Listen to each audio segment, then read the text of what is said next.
Hello student, इस video में हम डिस्कस करेंगे solution of higher order linear differential equation. तो सॉल्यूशन तो हम बाद में निकालेंगे, पहले हम ये देख लेते हैं कि higher order linear differential equation क्या होगी। ठीक है, तो पहले मैं बताता हूँ कि higher order linear differential equation क्या है। भाई हमारे पास एक A naught D N divide D X N plus A one D N minus के one Y D X N minus के one A two D N minus two Y D X to the power N minus two plus A three D N minus three Y D X power three plus dot dot dot plus A N Y equal to 5x। ठीक है, यहाँ पे जो 5x है ये आपका क्या है, फंक्शन ऑफ x। ठीक है, जो 5x है यहाँ पे क्या आपका फंक्शन ऑफ x है। तो ये जो हमारे पास इक्वेशन बनी, इसमें देखिएगा जो हर एक टर्म्स एक ऑर्डर में है। n माइनस के वन, यहाँ पे जो डेरिवेटिव हो रखा है y का n माइनस टू, यहाँ पे जो y का डेरिवेटिव n माइनस थ्री, और ऐसे ही ये n डेरिवेटिव तक हमने किया तो 5x हमारे पास इक्वल आ गया इसके। और 5x क्या होगा, आपका x का फंक्शन होगा। तो यहाँ पे ये इक्वेशन हुई हमारे पास higher order linear differential equation. ठीक है, अब हम यहाँ पे इसको सोल्व करना सीखते हैं कि इस तरह की इक्वेशन को सोल्व कैसे करते हैं। तो इस तरह की इक्वेशन को सोल्व करने के लिए जब हम इसको सोल्व करेंगे तो यहाँ पे इसको जो कंप्लीट सोल्यूशन आएगा, कंप्लीट सोल्यूशन जो आएगा वो होगा हमारे पास y इजकल टू, क्योंकि डिपेंडेंट वेरिएबल क्या है, y है, तो y equal to C F plus P I. ठीक है, यहाँ पे सी एफ क्या है और पी आई क्या है। सी एफ है हमारे पास कॉम्प्लीमेंट्री फंक्शन, और भाई यहाँ पे जो पी आई है, पी आई हमारे पास है पर्टिकुलर इंटीग्रल। ठीक है, पार्टिकुलर इंटीग्रल। अब यहाँ पे हमें देखना होगा कि सी एफ कैसे फाइंड करते हैं। ठीक है भाई, हम कैसे सी एफ फाइंड करेंगे और कैसे हम लोग पी आई फाइंड करेंगे। तो मैं आपको एक बात बता देता हूँ, देखो इफ पी आई हमें फाइंड करना है इफ 5x इजकल टू आपका जीरो होगा। भाई मान लीजिए कुछ केस के अंदर आपका 5x क्या जीरो है, तो ध्यान रखना पी आई हमको नहीं निकालना, वहाँ पे पी आई आपका अंडरस्टूड है क्या है, जीरो है। तो पी आई निकालने की वहाँ पे कोई भी ज़रूरत नहीं है। ठीक है, अगर 5x आपका जीरो है, अगर 5x आपका नॉट इजकल टू जीरो है तब हमें पी आई निकालना है। पी आई निकालने के लिए डिफरेंट केस होंगे, तो उससे पहले हमें सीखना होगा कि हम लोग सी एफ कैसे निकालते हैं। ठीक है, तो फिलहाल इस सीरीज में, इस वीडियो में हम सी एफ निकालना सीखते हैं। अब हमारे पास ये जो लीनियर डिफरेंशियल इक्वेशन है, हम कुछ इसको इस तरह से इस फॉर्म में लिखेंगे, A naught D N plus A one D N minus के one plus A two D N minus two plus A three D N minus three plus dot dot dot plus A N Y equal to 5x। अब हमें इस form में लिखने के बाद हम यहाँ पे फिलहाल हम फाइंड करना चाह रहे हैं सी एफ। अब हम सी एफ निकालते हैं, तो सी एफ निकालने के लिए क्या करना पड़ेगा हमें, हम यहाँ पे ए ई फाइंड करेंगे। अब ए ई क्या है, ऑक्सिलरी इक्वेशन। तो ऑक्सिलरी इक्वेशन क्या होगी भाई, यहाँ पे जो डी है, डी को हम रिप्लेस कर देंगे एम से, जो इसका ये वाला पार्ट है, ये ब्रैकेट के अंदर जो पार्ट है इसको हमें एम से रिप्लेस करेंगे। तो ये आ जाएगा हमारे पास ए नोट एम की power N plus A one M की power N minus one, A two M की power N minus two, and so on one, sorry A N equal to zero. तो ये जो हमारे पास ये इक्वेशन जो आई है, ये हमारे पास है ऑक्सिलरी इक्वेशन। अब हम इस इक्वेशन को सोल्व करेंगे, और इक्वेशन को सोल्व करने पे हमें मिलेगा यहाँ पे m की वैल्यू। m की वैल्यू क्या होगी भाई, जितनी यहाँ पे डिग्री है, जितनी यहाँ पे m की पावर है n, उतनी हमें m की वैल्यूज मिलेंगी। क्या क्या होंगे m की वैल्यू भाई, m की वैल्यू होंगी मान लीजिएगा M1, M2, M3 dot dot dot dot Mn। तो जितनी हमारे पास पावर होगी उतनी हमारे पास सोल्व करने के बाद m की वैल्यूज मिलेंगी। ठीक है, जिस तरह से ये मिली हमें। ओके, यहाँ पे हमने ऑक्सिलरी इक्वेशन हमारे पास क्या है, ए नॉट m की पावर n, a1 m की power n minus a1 plus a2 m की power n minus a2 plus dot dot dot am। इसको हमने सोल्व किया, सोल्व करने पे हमें m की वैल्यूज मिली।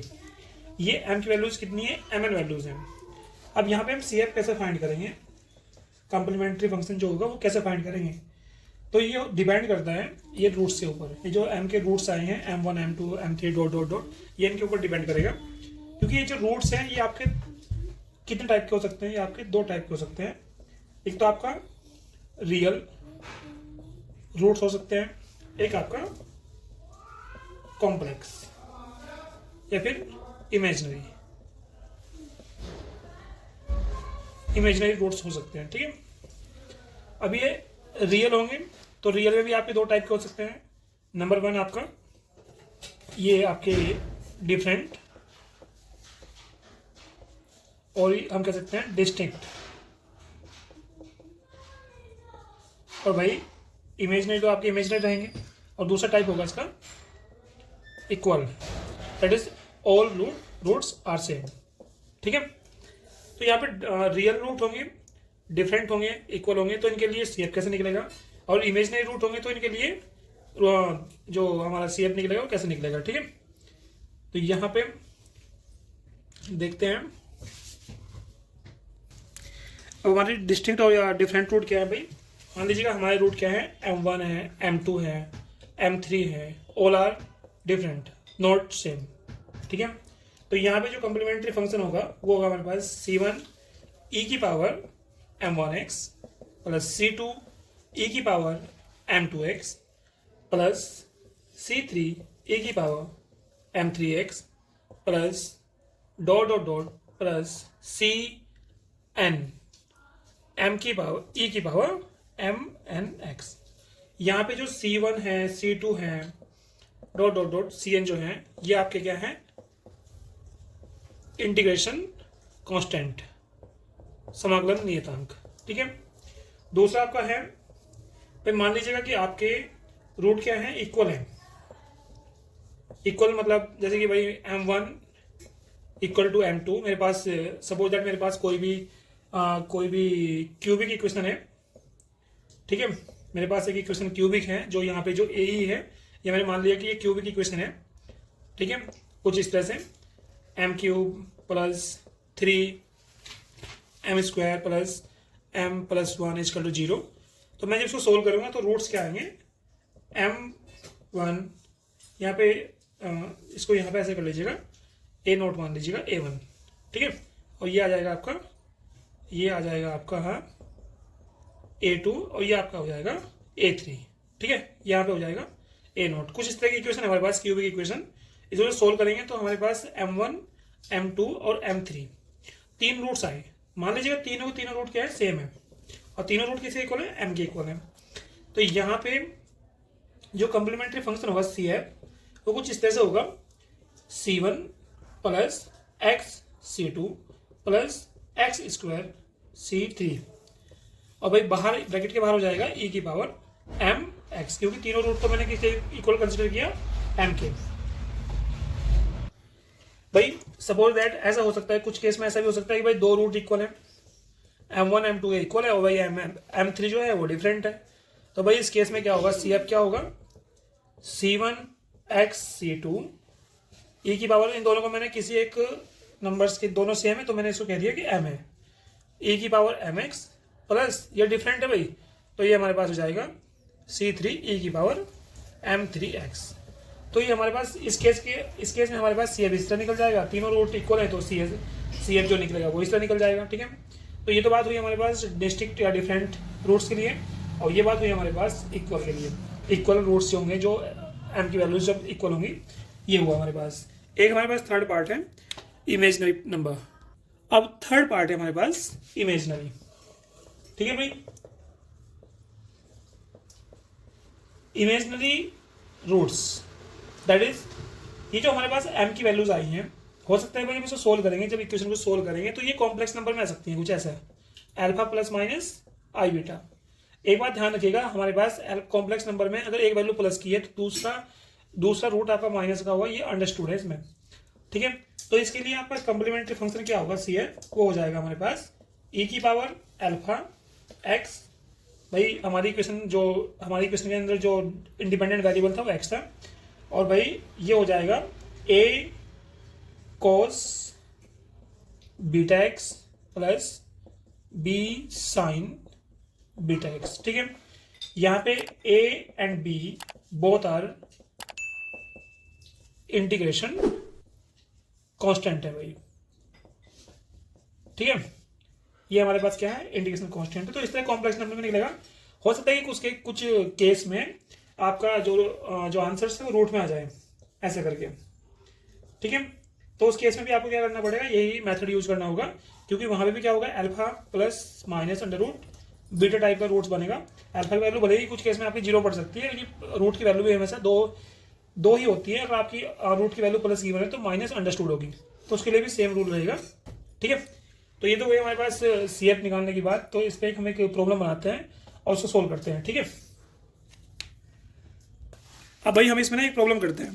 प्रॉब्लम हमारे पास कुछ इस तरह से है, D square Y over D X square plus 3dy upon D X plus के 2y इक्वल टू 0। तो मैंने आपको पहले ही बताया था कि भाई अगर इक्वल में 0 होगा ना डिफरेंशियल इक्वेशन के, तो पी आई नहीं निकलेगा। तो कंप्लीट सॉल्यूशन क्या होगा इसका, जो कंप्लीट सॉल्यूशन होगा वो होगा y equal to C F, क्योंकि यहाँ पे पी आई क्या होगा आपका 0 होगा। क्यों होगा 0, क्योंकि यहाँ पे 5x की वैल्यू क्या है भाई 0 है, तो इसलिए पी आई भी आपका 0 ही होगा। ये अंडरस्टूड है, ये आपको किसमें करने की कोई भी जरूरत नहीं है, पी आई निकालने की कोई जरूरत नहीं है। तो y equal to C F ही इसका कंप्लीट सॉल्यूशन हो जाएगा। तो अब सी एफ निकालेंगे कैसे, तो उसके लिए पहले हमें से कुछ इस तरह से कन्वर्ट करना होगा, D square plus 3d plus 2y equal to 0। और साथ में अब हमें से निकालेंगे ऑक्सिलरी इक्वेशन। ऑक्सिलरी इक्वेशन निकालने के लिए क्या करना होता है, जो अंदर का जो पार्ट है इसको कुछ इस तरह से लिखना होगा, M square plus 3m plus के 2 इक्वल टू 0। ये जो एम स्क्वायर प्लस के 3m प्लस के 2 है, ये हमारे पास क्या है, ए ही है, ऑक्सिलरी इक्वेशन। अब इस इक्वेशन को सोल्व कीजिएगा। सोल्व करने पे हमें मिलेगा m प्लस 2 और m प्लस 1 इक्वल टू 0। और भाई इसके जो आंसर्स मिलेंगे हमारे पास, रूट्स जो मिलेंगे -2 एंड -1। अब मैं यहाँ पे देख रहा हूँ इसके दो रूट हैं, -2 और -1, दोनों क्या है, दोनों डिफरेंट है।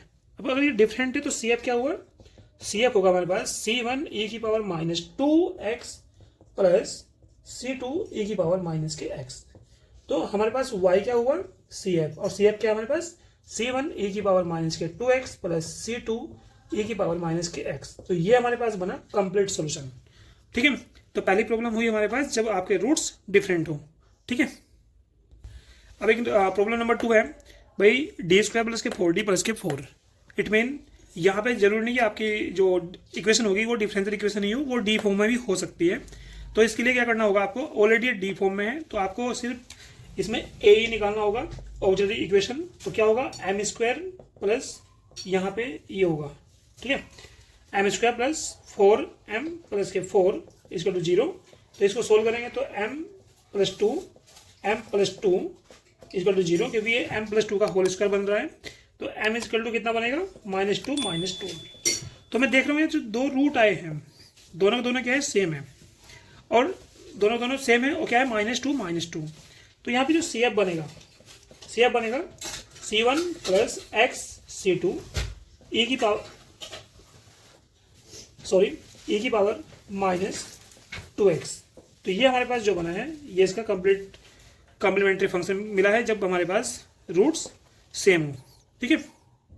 अब प्रॉब्लम नंबर 3 हमारे पास है, D square Y over D X square plus 4dy upon D X plus के 5y इक्वल टू 0। तो इसके लिए हमें ऑक्सिलरी डी फॉर्म होगी हमारे पास, D square plus 4d plus के 5y इक्वल टू 0। अब इसके हम ए निकालेंगे, तो ए क्या होगी हमारे पास, M square 4m plus 5 equal to 0। तो यहाँ पे इसके हम इजीली फैक्टर नहीं कर पाएंगे, तो हम यहाँ पे बाई क्वाड्रेटिक फॉर्मूला यूज करेंगे, जिसको हम श्री ध्राचार्य जी का सूत्र भी बोलते हैं। तो यहाँ पे हो जाएगा m इक्वल टू माइनस के b, दिस इज यहाँ जो हमारे पास एम स्क्वायर का जो कोफिशिएंट होगा वो a होगा, एम का कोफिशिएंट बी और ये सी, तो माइनस के 2b, सॉरी माइनस के b 4 minus under root of B square that is 4 का स्क्वायर माइनस 4ac, ए कितना हमारे पास 1 है, एम स्क्वायर कोफिशिएंट कितना 1 है, और भाई ये आ जाएगा हमारे पास 5 और डिवाइड बाई 2a, ए कितना 1 है, एम स्क्वायर कोफिशिएंट तो -4 माइनस 16 माइनस 20 और डिवाइड बाई 2 -4 माइनस ये बन जाएगा minus under root of minus के 4 बाई 2, इसको हम बोलेंगे माइनस। अब माइनस अंडर रूट के अंदर माइनस है, इसका मतलब ये कॉम्प्लेक्स नंबर बन जाएगा, इमेजिनरी नंबर, तो ये हमारे पास बन जाएगा माइनस आयोटा 2 डिवाइड बाई 2। इसको और ज़्यादा सिंप्लीफाई करेंगे तो हमारे पास बनेगा माइनस के 4 को 2 कॉमन लीजिएगा तो 2 माइनस आयोटा। ध्यान रखिएगा एक वैल्यू अगर हमारे पास माइनस की है तो m अगर हमारे पास माइनस के 2 माइनस के आयोटा है तो ध्यान रखिएगा दूसरी वैल्यू हमारे पास अंडरस्टूड होगी, ये हमारे पास क्योंकि रूट है यहाँ पे तो ये माइनस प्लस हो जाएगा, ठीक है। तो इसका जो CF होगा, CF जैसे मैंने प्रॉब्लम कंडीशन नंबर 3 बताई थी, जब आपकी रूट इमेजिनरी होंगे तो उसके लिए CF जो होगा ये हो जाएगा हमारे पास e की पावर अल्फा, अल्फा कितना है अल्फा प्लस माइनस आई बीटा, ठीक है। अल्फा कितना माइनस के 2 तो -2x और भाई a कोस बीटा कितना है भाई, बीटा आपका कंपैरिजन करें तो बीटा आपका 1 है तो भाई 1x plus b sign x, तो ये हमारे पास हुआ इसका कॉम्प्लीमेंट्री फंक्शन किसका भाई, ये जो हमारे पास इक्वेशन है, और यही इसका कंप्लीट सॉल्यूशन होगा क्योंकि यहाँ पे भी पी नहीं निकलेगा क्योंकि यहाँ पे जो आप 5x है वो आपका क्या है 0 है, तो पी भी आपका यहाँ पे 0 बनेगा, ठीक है। Okay thank you.